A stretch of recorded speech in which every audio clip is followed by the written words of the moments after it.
अस्सलामुअलैकुम। आप देख रहे हैं बर्ड नामा बाय वाईएनबी। मेरे साथ इस वक्त मेरे बहुत ही पुराने दोस्त, तकरीबन अरसा 15 साल से इनके साथ ताल्लुक है। ये बैंकर हैं बाय प्रोफेशन, तैयब रजा जैदी। इनके साथ आज से 1 साल पहले मैंने डिस्कस किया था कि आप एज अ साइड बिजनेस जो है वो बर्ड्स का काम स्टार्ट करें। ये बात खास तौर पे जो नए फैंसियर्स आते हैं उनके लिए ये पूरी वीडियो देखना लाजमी इसलिए है कि आपने इस फील्ड में आके किस तरह ग्रो करना है। मैं इनको जब मैंने साल पहले कहा, इन्होंने मुझे कहा कि मेरे पास जो है वो अराउंड 5 लाख का बजट है, तो आप मुझे क्या सजेस्ट करते हैं। तो मैंने इनसे पूछा, इससे पहले आपको ब्रीडिंग का कोई एक्सपीरियंस नहीं है, बर्ड कीपिंग का कोई एक्सपीरियंस नहीं है, तो मैं आपको रिकमेंड नहीं करूंगा कि आप फिजिबिलिटी वाली जो है वो वीडियोस देखें या इतने ज्यादा पैसे एकदम इन्वेस्ट कर दें। तो मेरे मशवरे पे अमल करते हुए इन्होंने लास्ट ईयर सिर्फ 2 पेयर जो है वो लवबर्ड्स के लिए थे। उसके साथ इन्होंने पूरा साल ब्रीडिंग सीखी, कीपिंग सीखी और अब अल्हम्दुलिल्लाह ये इस काबिल हो गए हैं कि अगर ये डन फेलो का पेयर भी अगर इनको लगा दिया जाए तो ये ब्रीड करवा लेंगे। इसके अलावा बहुत से लोगों को मैं ये मशवरा देता हूं कि आप पहले बर्ड कीपिंग सीखें, बर्ड ब्रीडिंग सीखें, उसके बाद इसमें जो है वो इन्वेस्टमेंट करें।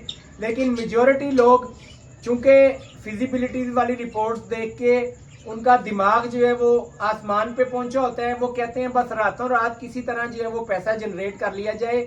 शॉर्ट टर्म में जो आता है वो जल्दी से फिर जो है वो गायब भी हो जाता है। तो बहुत से लोगों को तो मैं खुद जानता हूं जिन्होंने 1 साल जो है वो इसमें बर्ड्स की फील्ड में अपना नुकसान किया है और उसके बाद ये हॉबी छोड़ दी है, जो कि एग्रीकल्चर के लिए बहुत खतरनाक बात है। सही तरीका ये है कि आप पहले ब्रीडिंग सीखें, कीपिंग सीखें, उसके बाद आप इसमें जितना इन्वेस्ट करना चाहें वो कर दें। आजकल पाकिस्तान में कोई भी ऐसा बिजनेस नहीं है जिसमें इतना रिटर्न मिलता हो, इतना प्रॉफिट होता हो।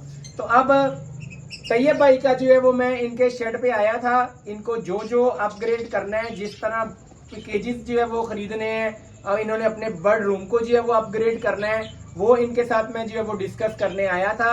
उसके अलावा बर्ड्स ये मेरे से ही ले रहे हैं। इनकी फ्यूचर में एक तो इनको गाइडेंस भी मिलती रहेगी मेरे से कि क्या ब्रीड करवाना है, क्या ट्रेंडिंग में है, और इंशाल्लाह ताला जो इनके बर्ड की सेलिंग है वो भी इंशाल्लाह ताला मैं कोशिश करूंगा कि मेरे थ्रू ही हो। वैसे मैंने इनको भी बताया है और जो नए लोग आते हैं उनको भी चाहिए कि अगर आपने बर्ड का बिजनेस स्टार्ट किया है तो आप सोशल मीडिया के प्लेटफॉर्म्स पे अपनी मार्केटिंग लाजमी करें। अगर मैं इनके बर्ड सेल कर दूंगा तो इन्हें कोई नहीं जानेगा, इनकी अपनी पीआर नहीं बनेगी। जो बर्ड आप अपने घर से सेल करते हैं वो आपका फ्यूचर का कस्टमर जो है वो लाइफ टाइम के लिए बन जाता है। जब आपसे गया हुआ बर्ड उसके पास अच्छी ब्रीड करता है, उसको फायदा होता है, तो वो अगले साल जब उसने अपग्रेड करना है तो वो वापस सबसे पहले आपसे पूछेगा कि आपके पास बर्ड अवेलेबल है, और अगर नहीं तो फिर ये कहीं और जाएगा। तो इसलिए कोशिश किया करें कि अपनी मार्केटिंग सोशल मीडिया के प्लेटफॉर्म्स पे जो है वो लाजमी करते रहा करें, ताकि आपकी अपनी पीआर बने।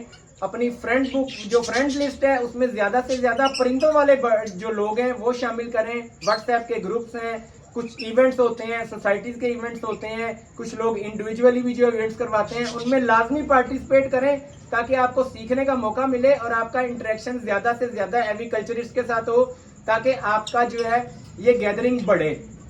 तो तैयब भैया, आपने जो लास्ट ईयर जो ब्रीडिंग करवाई है, आपको कौन से ऐसे चैलेंजेस फेस करने पड़े हैं कि आपको लगता है कि आपने उन पे ओवरकम कर लिया है और अब आइंदा आपको जो है वो मसला नहीं होगा? जी थैंक यू, बहुत बहुत शुक्रिया मोहसिन भाई आपका। मैंने सबसे पहले तो यही थी कि मैं पहले अपने आप को बर्ड का आदी बनाऊं, मैं पहले बर्ड को रखने की सलाहियत पैदा हो, फिर उसके बाद उनकी कीपिंग आए और उसके बाद उनको हम लोग ब्रीडिंग साइड पे लेके जाएं। तो सबसे पहले तो उनकी कीपिंग होती है। कीपिंग आपको उनको अंदाज़ा हो कि आपने किस टेम्परेचर में रखना है, सर्दी में, गर्मी में, किसी का ख्याल रखना है। उसके बाद फिर आप उसकी ब्रीडिंग वाली साइड पर जाते हैं। तो अल्लाह का शुक्र है कि मैंने 1 साल में सिर्फ उसकी कीपिंग और उसकी कीपिंग का नॉलेज लिया है और उसने कैसे ब्रीड की है, क्या क्या डेफिशिएंसी थी, क्या क्या एफिशिएंसी, वो फिर मुझे ये लर्निंग 1 साल में हुई है। और तैयब भाई के एक अच्छी बात जो उन्होंने बताई है, जो इनका लाइफ पार्टनर है, जो इनकी मिसेज हैं, उनको भी इंटरेस्ट है बर्ड्स में। तो जब अगर आपका लाइफ पार्टनर जो है उसका इंटरेस्ट भी डेवलप हो जाए तो फिर आप 1 और 1 11 हो जाते हैं। तो फिर आपके लिए ग्रो करना